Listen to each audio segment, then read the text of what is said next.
ఇప్పుడు central elections అవుతున్నాయి, ఏ party వస్తే మంచిది, ఎందుకు రావాలి? బీజేపీ వస్తే మంచిది అనుకుంటున్నాం మనం. విజయవాడ నరేంద్ర మోడీ గారు మంచి పని చేస్తారు. ఇక్కడ విశ్వేశ్వరరెడ్డి గారు మచ్చలేని మనిషి, తెల్ల పేపర్ అసలు వ్యక్తి అయినా. నరేంద్ర మోడీ గారు చాలా మంచి వర్క్ చేస్తారు ఆయన. ఎందుకంటే కరప్షన్ లేని గవర్నమెంట్ని స్థాపించిన ఆయన. 60 ఏళ్ళ పాలనలో మొత్తం అన్ని దోసుకుతుండే కాంగ్రెస్. ఈ నరేంద్ర మోడీ గవర్నమెంట్ ఎప్పుడైతే వచ్చిందో అప్పటికెళ్ళి వరకు ఒక స్కామ్ లేదు, ఏం లేదు. ఈ కాంగ్రెస్ ప్రభుత్వం ఓర్వలేక బీజేపీ మీద నిందలు మోపుతుంది తప్పితే ఇంకా వేరేదేం లేదు. ఇప్పుడు మీరు కొండ విశ్వేశ్వరరెడ్డి గారు ఇక్కడ రావాలి అంటున్నారు కదా, ఆయన చేసిన మంచి పనులు ఏమిటి ఇక్కడ?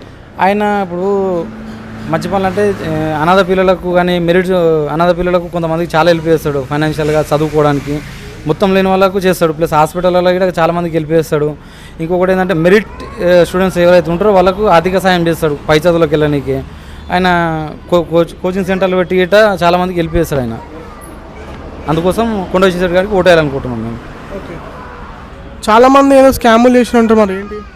ఆయన ఎటువంటి స్కామ్లు అయితే ఏం చేయలేడు. ఆయన అందరూ అంటారు ఆయన అట్లా సంపాదించుకుంటారు. ఆయన ఇప్పటివరకు ఇల్లీగల్గా సంపాదించుకున్నట్టు ఎటువంటి మచ్చ లేదు. ఎవరన్నా ఉంటే గిట్ట నిరూపించవచ్చు.